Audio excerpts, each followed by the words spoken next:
Hello guys, welcome back to my channel, The Phantom here. Now we're going to do a review of the book by 50 Cent, Hustle Harder and Hustle Smarter. Now this book is actually very good. I didn't actually listen to the book. I didn't actually read the book. I listened to the audiobook on Audible. I would recommend you guys do that as well if you guys are if you guys learn better without visuals and you learn better by listening to it instead of reading it. You can kind of absorb the information like a sponge. And that's another thing he says in the book. You should learn from everybody and definitely soak knowledge up like a sponge and try and, for example, he talks about how if someone wants to, he says, use every opportunity you have to the best that you can do it, and always work hard, work smarter, make sure you sleep enough, make sure you. And then he talks about addictions, he talks about drugs, he talks about how he avoids using drugs and he avoids drinking alcohol because he's seen the destruction that it causes to a person's life and how they work harder. Like, you see, he breaks it down. He really breaks it down to a T. Some people aren't as addicted as others and they are able to control their vices and kind of just use it whenever it's a social setting. Or some people are when they're around other people that are stoners, they're more likely to smoke more often. So that means you should probably not go. Just make a decision not to go. And he says, and then there's this 30-day rule that he uses for overcoming addiction, which is actually very interesting. He says, if you're addicted to marijuana, you shouldn't just say one day you're gonna quit cold turkey because if you set an unrealistic goal, then you're more likely to break it and then it won't have any positive results. Be realistic also. And it's just so many different things that he says in this book. I can't really tell you all of the knowledge that I've gained from it myself. I've only listened to the first 5 chapters. I'm going to give you guys a review of that, and then I'm going to do another video on the last few. The first chapter is Finding Fearlessness. What did I learn about that is, don't be afraid to fail. That's the one thing that I learned from that chapter that stuck in my brain. And he also said that as well.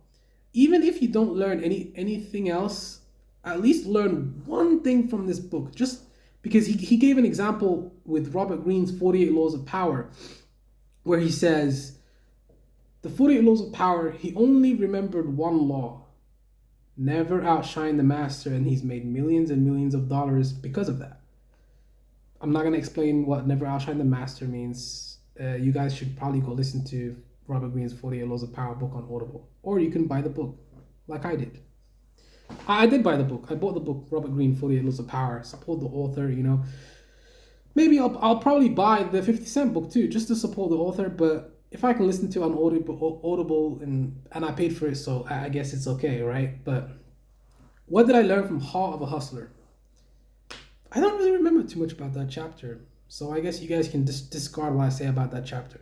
What did I learn about constructing your crew? I actually learned a lot about that one. He said, you're only as strong as the weakest person in your group. And he says that, he has a lot of rules in this book. You guys should read it. He says that no one person can make it alone. They have to have a strong team behind them. And I was kind of conflicted about that because I disagree kind of to a point, but when you get to a certain level where you're a billionaire or a millionaire or you're making real money, I would coincide with that, because all of the biggest YouTubers on YouTube have an editing team. They have like a whole team. They have a guy that makes thumbnails, writes scripts, or edits the videos. And then the main person that makes the video just makes the video, and then other people that are part of the team put all the pieces together. So I kind of understand, if you want to reach the heights of success, you have to have a strong team. That's critical.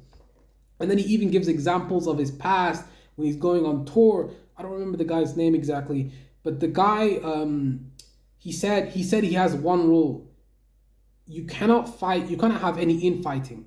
And he said one of the guys in his group thought he was bigger than the group, and he started fighting the manager of 50 Cent because the manager actually kept some t-shirts that were meant for the whole group for himself, because he felt like he was kind of owed something. Also, let's finish that point actually, that he was owed something. And 50 kind of broke it down and said, if any of you guys fight in my group, have any infighting, you guys are gonna the person that starts it is gonna go home. And he meant that shit. And then one guy in his group actually broke that rule. And you see, 50 actually breaks it down too. He says, if I didn't punish him and say go home, I had to really show my authority there, because if he didn't, all of the egos in his group would start to come out, and it would become uncontrollable because they would start to act up too. You know, you have to set a firm rule and abide by it. That's what I learned by it. You have to be a leader that stands by his words, and not just be able to be knocked over at the first opportunity. You gotta be firm but fair. That's what I learned from constructing your crew. Knowing your value. What I learned about that is, he said, if you want to be a part of an organization, show them how you can bring value to that organization. And then once you're in the organization, then you can build up your own value in the organization. So what I learned from that is, whatever company or job you apply to, show them your value and show how you can make their company better and evolve their company. Evolve or die. What I learned about that chapter is, the world is constantly evolved. The world is constantly changing. There's always going to be new trends and new topics. He kind of contrasts that to his own career as a rapper. He says that the culture changes. Constantly, there's always going to be new rappers and new people that are in the industry. There's always going to be new people, Tekashi 6ix9ine, then there's going to be another guy, then there's going to be another guy. So you have to evolve. You can't just have one thing that you do to make money. He became an actor. He started Power.